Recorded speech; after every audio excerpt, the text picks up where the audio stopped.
Hi DVC fan, Paul and Amy here. We are at the Grand Floridian and we're going to do a dining review of a place that we've never reviewed. We've been there. It's been there many times. Yeah, but we've never done a review. And actually, have we ever done dinner? I think this is our first time doing dinner. Maybe. We are headed to the Grand Floridian Café tonight. We actually just came over from Bay Lake Tower and Amy was like, hey, where do you want to do a last minute spontaneous dinner? And this was one of the options. And honestly, of the options, I would probably say it was the one that I was like, I'm not so sure about this. I know. The other ones sounded great. We were debating between like Kona, Wailulu, and some other places. I really wanted Kona or Wailulu, but we've done those recently, and we've had them on video. So we've not been here. We've not eaten dinner. Yeah.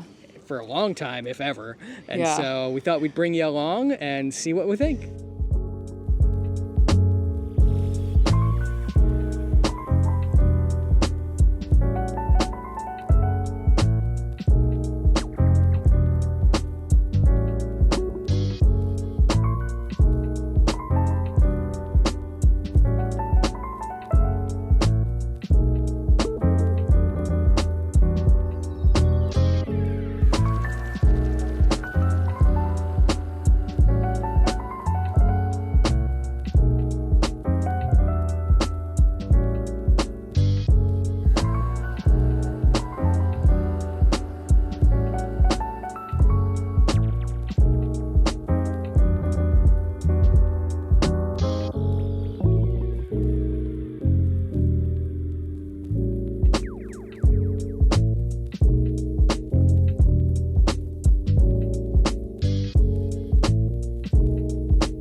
As always, this and all of our DVC fan content is brought to you by the world of DVC.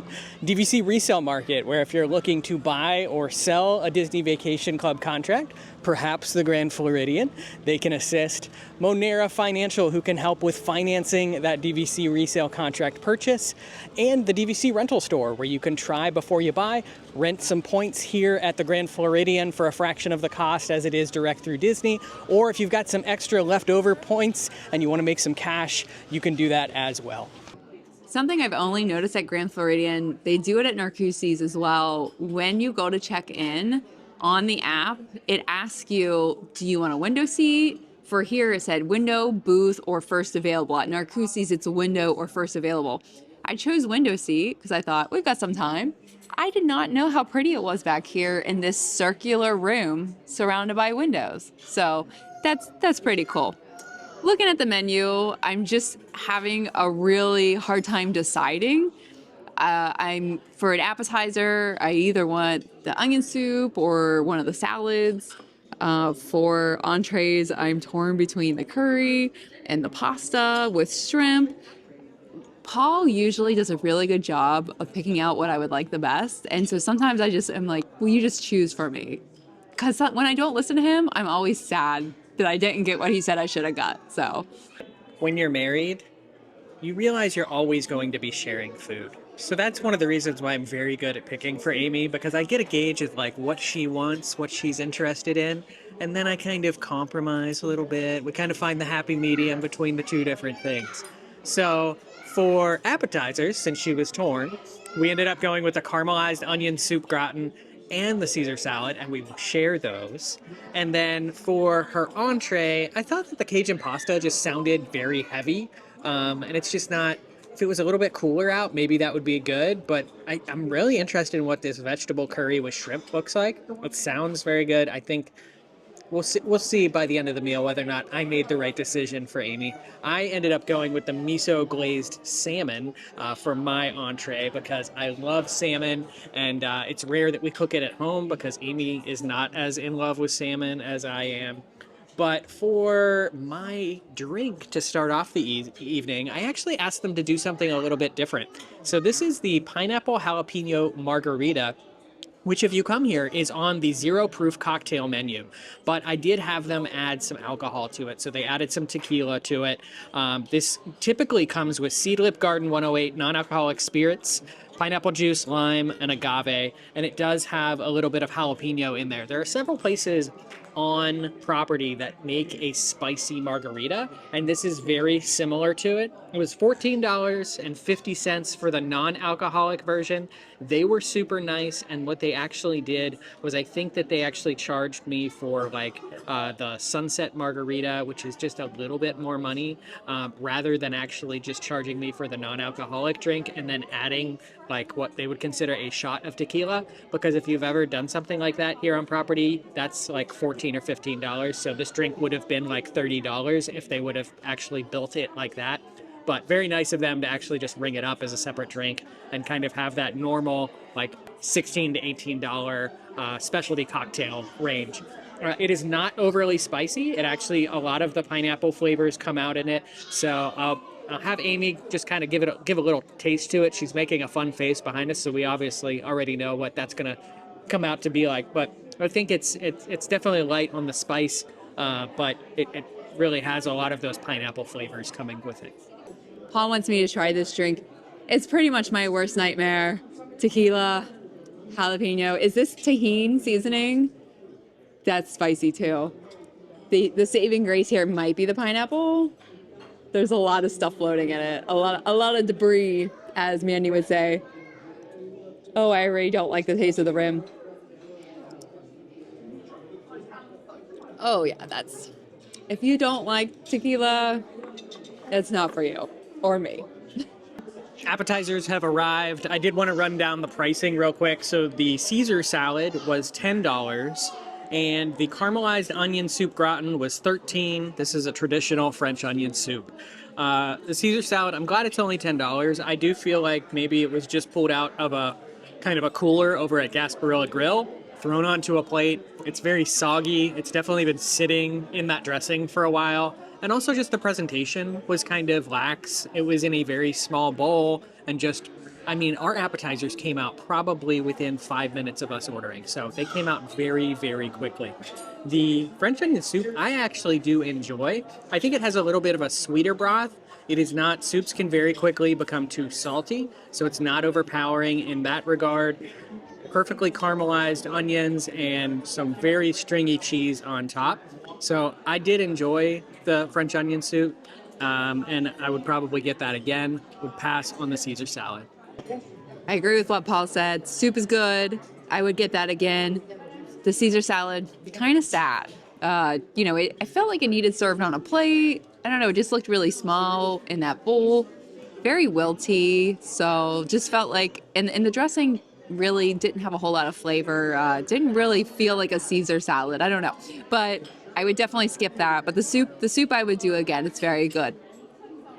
It's also worth mentioning you do get bread service at the table as well. They are these little miniature baguettes, essentially, and they are served with basically a salted butter. They're very nice. I think they pair well with the French onion soup, something good to kind of dunk in there for kind of the last remains, which Amy is doing across from me as we speak. So we definitely enjoyed the French onion soup. Entrees have arrived, and I know I mentioned the appetizers came out fast, but these did take their time to come out, which was nice. We had a nice little break. We had time to actually talk about our appetizers before our entrees and main courses came out. So as I mentioned before, I got the miso glazed salmon. This is $31. It's lemon scented sticky rice, French beans, and ginger soy vinaigrette. I licked that plate dry. I would come back for this time and time again. And Amy will talk about this more in detail, but she even asked me to make something like this at home, which I'm just super excited about. Like, for us to have salmon at home and have Amy want to eat salmon at home, I am thrilled on that. The sticky rice was definitely probably the highlight. There was sweetness with the glaze on top of the salmon. The salmon was cooked to kind of a medium temperature, but you can ask for it to be cooked a different way. If you like your salmon cooked more, I thought it was absolutely perfect. The sticky rice was the highlight of the dish. It had a nice sweetness to it. Just like to kind of eat it by itself, but then also get a bite with the salmon, the sticky rice. And then the green beans or the French beans, those were extremely fresh, not overcooked. You can easily overcook these. I do that all the time in the oven or the air fryer. But I thought it was a very, very well put together dish, and I would come back for it time and time again. Amy will talk a little bit more about her curry, but I thought it did have a very nice flavor to it. It is not kind of what I would describe as a curry, so I think that's kind of a little bit of a stretch if you are more accustomed to a traditional curry dish. But I do think it was a good choice, a very good entree for our meal here. The entrees have definitely made up for that sad Caesar salad. First, I know Paul talked about his salmon. I will say, he says I don't like salmon, but in my defense, after we got back from Alaska in 2023, I did have a new appreciation for salmon. And I did get into more of like, I like the smoked salmon. For example, the smoked salmon that they have over at the Arts Festival, I think is very good. I also like the poke type salmon, but salmon on a plate, like cooked salmon, I've never ever been into that. This miso salmon that Paul had at this Grand Floridian Cafe, I thought was excellent. The rice was great. It had a lot of flavor, but then I was very surprised how much I like the flavor of the salmon. So I did tell him, I said, if you make salmon like this, I will eat it. So stay tuned for that because I am excited about it. As for the curry, it was $32 with the shrimp added. And I'm really glad that Paul kind of pushed me towards that versus the pasta. I was having trouble deciding. I wanted something a little lighter, although I wouldn't say it's light, but it had like a lot of vegetables and shrimp and rice and then just like the curry sauce. It was good and it wasn't too big of a helping. When I had seen a photo of this, I got on Yelp and I looked at photos to try to decide what I might like. It had broccoli in it in the photo, which I thought looked very good. This one did not, so that's actually a good thing. It's showing that they're switching out the vegetables seasonally. This was more squash-based, and squashes are more of a winter vegetable. So I really like that they have more of a seasonal vegetable. So I loved it. It was squash and onions, and it had some green beans and some other little things in it. I love that it had some cilantro on it as well. The rice was different than Paul's rice. It was green. It looked more like a cilantro rice. It's called bamboo rice. And I will say that the curry sauce, and Paul is right, it is different than a traditional curry. You know, we're at Disney. It's definitely not a restaurant that looks like it'd be famous for curry. It was different, but it was very good. The sauce had a really good flavor. It was spicy. I knew what I was getting into, though. I knew it's right on the cusp of what I can handle in terms of spice. And if it weren't for having my water and my unsweet tea, I had to eat and then take a drink and then eat and then take a drink. So I knew I was flirting a little bit with the wine when I ordered it. I knew what I was getting into, but it was good and it wasn't too bad as long as I had something to drink after it. My last thing I want to say is, and you might disagree with me on this, but can we normalize taking the tails off shrimp in restaurants when we serve them in dishes? I know they're left on for flavor, but it is so hard for me to get those off. And the only way to really do it is to use your fingers, and then you're messy. And I actually accidentally flung one at Paul and it went over by the window and it was a hot mess. So I just wish we could just take the tails off and serve them without tails. I don't know. That's just me. But actually surprisingly impressed with the entrees at Grand Floridian Café. The dessert menu is actually more exciting than I was expecting. We have a strawberry lychee, forgive me if I say that wrong, mousse. That looks good. Chantilly, strawberry, fruit, vanilla bean. There's a seasonal fruit cobbler, so I don't know what that is seasonally yet, but we will ask. But again, switching those fruits, vegetables out seasonally, I love that. A cookies and cream chocolate layer cake. It's chocolate cake, cookies and cream cheesecake, and chocolate ganache.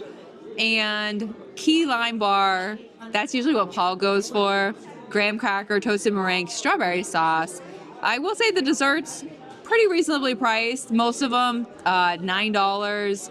The only one that's $10 is the strawberry mousse. And then you can get the chocolate cake a la mode for an extra $2. So not bad. They also have a chocolate martini that actually sounds amazing. We went with the apple cobbler for dessert. So it is seasonal and it was apple. It was not cherry. If it was cherry, Amy said we had to go with some other pick. But before dessert arrives, I wanted to give a quick shout out to our server tonight, Brooke. Brooke has been amazing. She's working like 4 different tables at the moment and just multitasking like the best of them. So, big cast member shout out to Brooke, and thank you for taking such good care of us throughout our meal here tonight. It's definitely, I am pleasantly surprised. We'll finish dessert and kind of do a recap while we walk our way back to Bay Lake Tower where we're staying tonight. But I've been pleasantly surprised with dinner here. And, this is one that you can always pretty much get last minute. It's pretty reliable that you can either get on a walk-up list or get a last-minute reservation here at Grand Floridian Café. But it's one that typically I know I overlook, and I feel like many people overlook. And compared to the chaos that you can get in some of the other dining rooms here on property, I thought that it has been an amazing meal. So our cobbler has arrived, and we are going to dig in. So our server mentioned that the cobbler was plant-based, and we actually did not realize that. It was probably labeled with a little leaf, and then they say it at the bottom of the menu. We did not pay attention. I don't know that that would have swayed our opinion on getting it, but it does explain some of the flavor.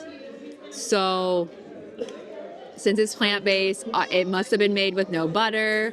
The whipped cream had to have been a non-dairy. There was ice cream there. It had to have been non-dairy. So that explains why it didn't quite taste like the cobbler we were expecting, because it was plant-based. For a plant-based dessert, not bad. I will say that, so they obviously put it under some kind of broiler. It came out very hot. And I do love that contrast between the hot cobbler and the cool ice cream, cool whipped cream. But the top of it had kind of like a charbroil taste to it. The only way I can explain it is that it is like toasting a marshmallow into the fire with a wooden stick and then taking the marshmallow off and tasting the wooden stick after it's been burnt. That's what the top of it kind of tasted like to me, which is probably not an appetizing description to you, but the fact that it was plant-based makes a whole lot more sense as to why it didn't taste like I expected it to. I wouldn't say it was bad, I just didn't love it, and I probably would not order it again. I agree with everything that Amy said about the dessert. It was kind of a shocker, and we were kind of like, what is this flavor? Something's missing. And it being plant-based makes perfect sense. And I do think it is a good choice. It is very fresh. It came out hot, and we loved it. Paired very well with some coffee that I am always getting at the end of my meal. And also, Brooke even brought me out a little to-go cup of coffee that I have down here that I will take on our walk back to Bay Lake Tower. All told, dinner tonight cost around $120. That was after a 10% DVC discount. So around $60 per person. That's pretty fair on property for getting an appetizer, an entree, and a dessert. Very well-rounded meal. I don't feel super stuffed, which is great. I'm glad that they had some lighter options on the menu. You definitely could have gone with the burger and fries if you wanted to, or she really tried to sell me on the pork shank, I think it was, which is slow cooked for 7 to 8 hours. Brooke told us when we were ordering earlier. So overall, yeah, it's been a great meal. Going to enjoy the rest of our dessert and our coffee, and then we'll kind of recap everything with you in a few. Well, I think that we had a pretty decent dinner. Honestly, it was better than I expected. I thought the entrees were actually very good, both of them. I would come back for the curry dish or even the salmon that you had. Yeah. And I also like the French onion soup, the salad, and the plant-based cobbler. I could have lived without that. Yeah, maybe I'd get like a snack or something around the monorail loop before I came over, because there was nothing else really that was like speaking to me on the appetizer menu. And then also just some of the other desserts seemed more on the heavy side for what I was like looking for. So I think the lighter options were either the key lime pie or the cobbler that we ended up getting. So I think we made good choices when it came to our entrees, and I would just maybe skip the appetizer and dessert. Yeah, and I really enjoyed that back room. I had never been back there before. It was very pretty, surrounded by windows. So if you do the check-in, request a window. It's one of the drop-down options. It was just worth waiting for. And one other thing, I did think that our service was very good. That was actually the best service that we'd had there. Yeah. Brooke was awesome. Yeah. Again, another shout out to her. She got me a coffee to go. It was above and beyond the expectation. Monorail. But yeah, I would go back there. It's not going to be the place that kind of I overlook anymore.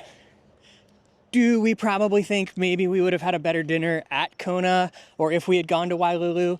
Yeah, Probably. maybe. But we also would have gotten like the same things we always get. So Right. this kind of allowed us to go out of our comfort zone a little bit. And I will say, looking at some of the other entrees, I thought the chicken dish looked really good.